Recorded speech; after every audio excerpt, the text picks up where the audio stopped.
Scouts of America, otherwise known as the BSA, was inspired and modeled on the Boy Scout Association created by this handsome gent, Baden Powell. The Isles of Britain, somewhere around here. But in reality, the Boy Scouts of America was created by W.D. BSA. The story behind the creation of the BSA goes as follows. According to legend, he was lost on a foggy street in London when an unknown scout came to his aid, guiding him back to his destination. The boy then refused Bosun's tip, explaining that he was merely doing his duty as a Boy Scout. Immediately afterwards, Bosun met with a General Baden Powell, who was the head of the Boy Scout Association at that time. Bosun returned to America and 4 months later founded the Boy Scouts of America. In the early 1900s, several youth organizations were active, and many became part of the BSA that we now know today. The BSA grew rapidly and became the largest youth organization in the United States. Early issues involved race, the younger boy problem, and the older boy problem, but soon troops began following the local community policy on race. For younger boys, the Cubbing program arose, and for older boys, roving and exploring programs were developed. Additional programs and changes have occurred over the years to adapt the program to the youth of the day. You may be wondering, what was the BSA's main goal? Well, the BSA's goal was to train youth in responsible citizenship, character development, and self-reliance through participation in a wide range of outdoor activities, educational programs, and, at age-older levels, career-oriented programs and partnerships with community organizations. The BSA signed out to teach Scouts 2 very important things. The Scout Oath: on my honor, I will do my best to do my duty to God and my country, to obey the Scout laws, to help other people at all times, to keep myself physically strong, mentally awake, and morally straight. And the Scout Law. A Scout is trustworthy, helpful, friendly, courteous, kind, obedient, cheerful, thrifty, brave, clean, and reverent. For younger members, the Scout method is part of the program to inculcate typical Scouting values such as trustworthiness, good citizenship, and outdoor skills through a variety of activities such as camping, aquatics, and hiking.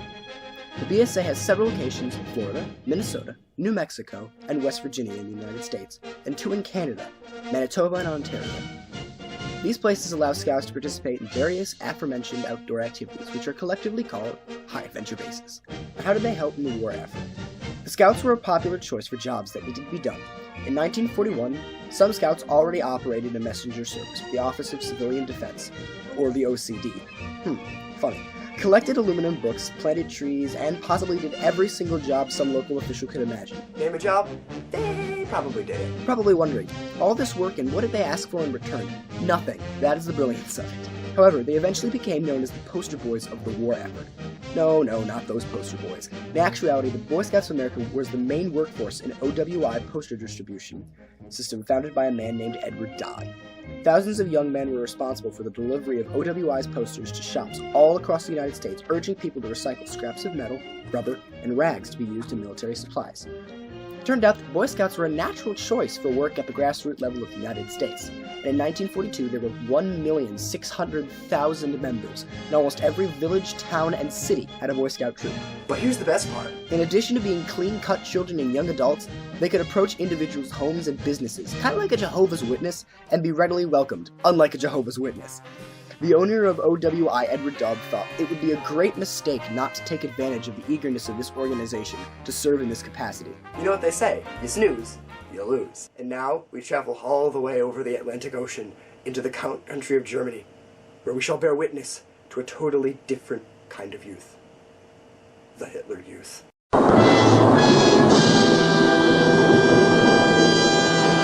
The figure of Adolf Hitler, and yes, this is an accurate picture of Adolf Hitler, was known to be the German populace as a wonderful embodiment of a politician that impressed itself on German youth as a binding model for how to give shape to the totality of their lives. The Hitler Youth movement changed over time from one of many competing youth movements to a powerful state-sponsored youth movement.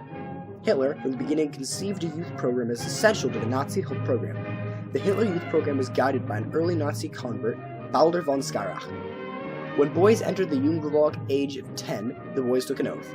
In the presence of this blood banner, which represents our Führer, I swear to devote all my energies and my strength to the savior of our country, Adolf Hitler. I am willing and ready to give up my life for him, so help me God, one people, one Reich, one Führer. The Hitler Youth program had 4 different phases, the predecessors going from 1923 to 1926, the early years from 1926 to 1932 when they had to compete with other youth groups, the government years from 1933 to 1939 when independent groups were suppressed and young Germans were indoctrinated in preparation for the war. And finally, the warriors, starting from the year 1940, going to all the way to the year 1945, when the Hitler Youth played an important part, including the formation of combat units.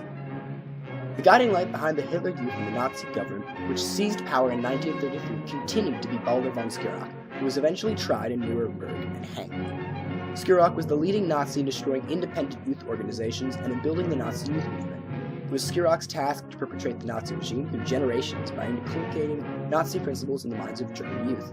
At Nuremberg, it was suggested that the Hitler Youth and other Nazi youth programs helped to poison the mind of German people, which turned out to be a major step in preparing the German nation for aggressive war. According to Hisco.com, the future of the depends on its youth, and the German youth shall have to be prepared for its future duties. All German organized within the Hitler Youth. The German youth, besides being reared within the family and school, shall be educated physically, intellectually, in the spirit of National Socialism, to serve the people and the community through the Hitler Youth. One thing that the Hitler Youth proved most effective was in organizing German boys. By the time formal conscription was introduced in 1940, about 97% of those eligible were members, and the older boys had received paramilitary training. And you thought the drafts.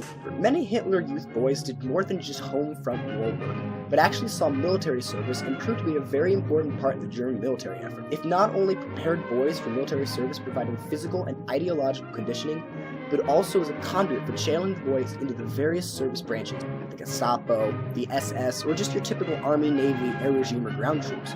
But once accomplished, the boys were no longer Hitler Youth members. The Hitler Youth not only provided military training, but the emotional and physical preparation for war, in addition to ideological indoctrination, was, after the Nazis seized power, the primary purpose of the organization. The Nazis did not tell the boys and their parents that they were being prepared for war, but in reviewing the program, that conclusion was definitely obvious. Hitler Youth was carefully organized to feed older boys directly into military service. Since military training was an important part of the Hitler Youth program, all Hitler Youth boys received weapons training, as well as training leadership skills and other skills useful to the military. There was even special Hitler Youth division to provide special training for the Luftwaffe, Kriegsmarine, motorized skills, for the Reich-Marine, or other skills in smaller programs. And I'm so those words. On the outside of the greater picture, the Hitler Youth and the Boy Scouts of America look quite similar. They have similar outfits, they form troops, they patrols, they both have an oath, motto, yell, and flag. However, they are completely different groups altogether.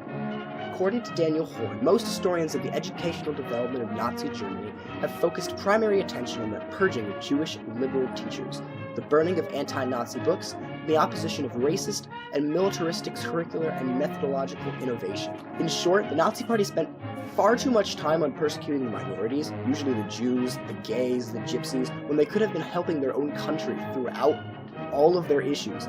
They chose their self-pride over their very own countrymen. This is compared to the Boy Scouts of America as follows. A scout is concerned about other people. He does things willingly for others without pay or reward. 8 of 10 youth, 80%, are scouts, believe that helping others should come before one's own self-interest. Scouts show their commitment to help others through their actions. Significantly, more scouts than non-scouts say that they would visit a retirement home after school. Non-scouts are more likely to choose to go home and do something else. Boy Scouts are far more interested in helping the public instead of their own self-gain. This is something that definitely should be noticed. The Nazi educational revolution consists largely of an attempt to create a new man for the totalitarian regime through adoption of its ideology in the schools that function in the authoritarian manner after the introduction of an absolute leadership principle. The Nazis wanted to create the Aryan race, otherwise known as the 1%, or the German elite, with blonde hair, blue eyes, to be looked up to and to be ruled over by a supreme dictator, aka Adolf Hitler. And the overriding purpose of the Hitler Youth was to attract the political support of young Germans for National Socialism. Using ads and misleading articles, the Nazi regime showed that they had ulterior motives when they were enlisting boys into the Hitler Youth, unlike the Boy Scouts of America. Now, I don't want to sound biased, but as a Boy Scout, I'm going to lean toward the Boy Scouts of America, but I also choose them because of their ideology. Even though the Hitler Youth was for the people, it actually was set for the elite, not for the minorities. The BSA was meant for all people, regardless of race, and the goal has been to bring people together so that they could help their friends, family, and in total, their nation.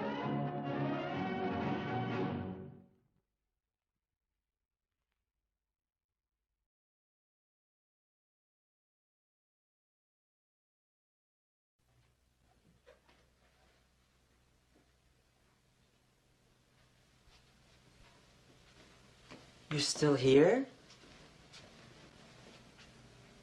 It's over.